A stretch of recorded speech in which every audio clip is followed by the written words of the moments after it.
Yo, what is going on, guys? I hope you're all having a great day today, because today we're gonna take a look at something that, well, unfortunately isn't so great, and that is a lack of content in a modern video game. Now, a game coming out lacking content really isn't anything new. I mean, we're all used to it at this point, but I think it's more unacceptable now than ever before, considering we are paying more money now than ever before for video games, and we're paying more to get less. You know, let's all put on our thinking caps here for a minute. If you pay more money, you kinda deserve more features, right?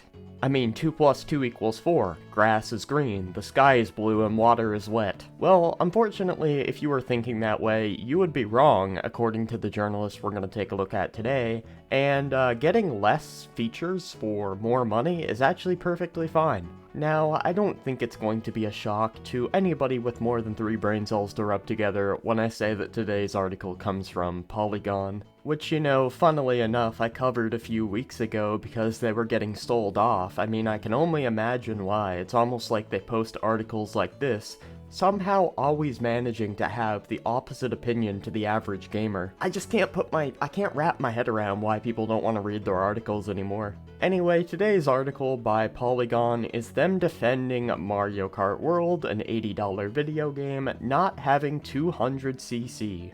Keep in mind, 200cc is something that was in Mario Kart since I was in middle school. But yeah, let's get into it, man. Mario Kart World doesn't have 200cc, and maybe that's okay. The open world game might get the engine class in an update, though. Yeah, it's completely fine that this game that comes out for the Switch 2 that costs $80 doesn't have a feature that's been in Mario Kart since the Wii U. Let me remind you guys when the Wii U came out. The Wii U launched back in November of 2012, so about 13 years ago. Oh yeah, and games costed $60 back then, including the Mario Kart that had 200cc in it. Now, I should point out that 200cc was not originally in Mario Kart 8 when the game first came out, but it was added about 11 months later as a free update. You know damn well they're charging $20 for it when it comes out on the Switch 2 if they even decide to do it. But yeah, there's no excuse at all for this not being in the game. Nintendo Switch 2 players will be minding the speed limit in Mario Kart World after the console launches this week because the game will ship without the series' notoriously fast engine class. And here fanboys were telling me the $80 would ensure I'd get more features. It's almost like the whole time the entire reason for the price increase was just pure greed and it doesn't actually mean you're getting more features in your game. Crazy, I know. As reported by Rolling Stone, the aggressively brisk mode won't be making a return for Mario Kart World, though Nintendo isn't ruling out the possibility in a future update. Mario Kart 8 initially shipped without 200cc, only to be updated later. Yeah, and you know, it wasn't really a problem with Mario Kart 8, considering 200cc was never in a Mario Kart game before that, and the game was like the same price as Mario Kart's before it. But Mario Kart World launched after 10 years of us enjoying 200cc for $20 more than the last Mario Kart game that launched that had 200cc. So it's just a complete slap in the face. Now, maybe they'll add it in the future as a free update, which would be a nice thing to do. Well, the right thing to do if you ask me. But, you know, we'll have to wait and see. Now, while some people may not care that it's not in the game, writing an entire article defending the lack of this feature is fucking laughable. Because you know damn well if this were any other company, these people would absolutely be blasting them. But I guess since it's Nintendo doing it, they get a pass, right? Some players are really happy with the addition of high difficulty modes like this, Mario Kart World producer Kasu Yabuki, I hope I'm saying that right, tells Rolling Stone.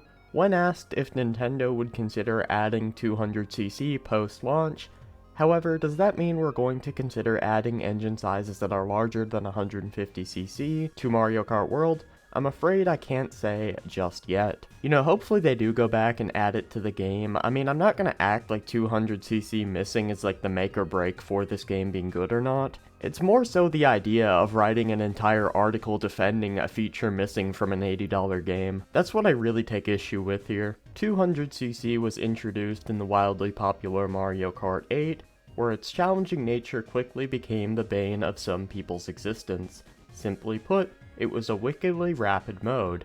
Almost too swift, some argued. These critics would later be vindicated as fans crunched the numbers and found that the number was misleading. What was labeled 200cc was actually, relatively speaking, 415cc. And I gotta be honest, if you ask me, 200cc was hands down the best mode in Mario Kart 8. Dude, that shit was so fun once you finally mastered the tracks on 200cc so you could absolutely zip through them.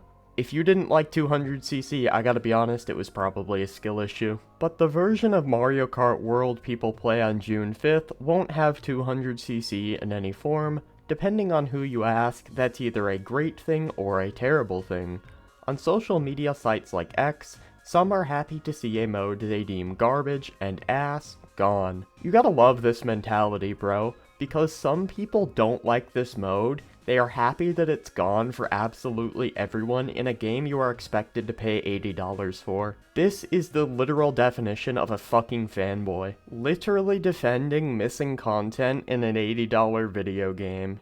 You can't even make this up. I don't like 50cc at all in any Mario Kart game, but you'll never ever see me defending the fact that it might be gone from a Mario Kart game in the future. There are just as many people who are appalled by its omission, for a variety of reasons. Price is one of the most prevalent criticisms, with fans noting that it seems egregious to charge so much for a game that perceivably has less features than its predecessor. Switch 2 games will be more expensive than Switch 1 games, which means, if you use your thinking caps, they should have more features and definitely shouldn't be lacking features from Switch 1 games.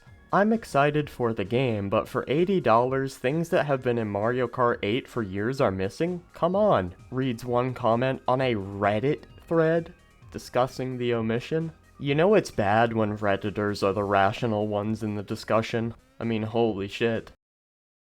Others are saddened by the news because the open world and its long straightaways seemed suited for 200cc.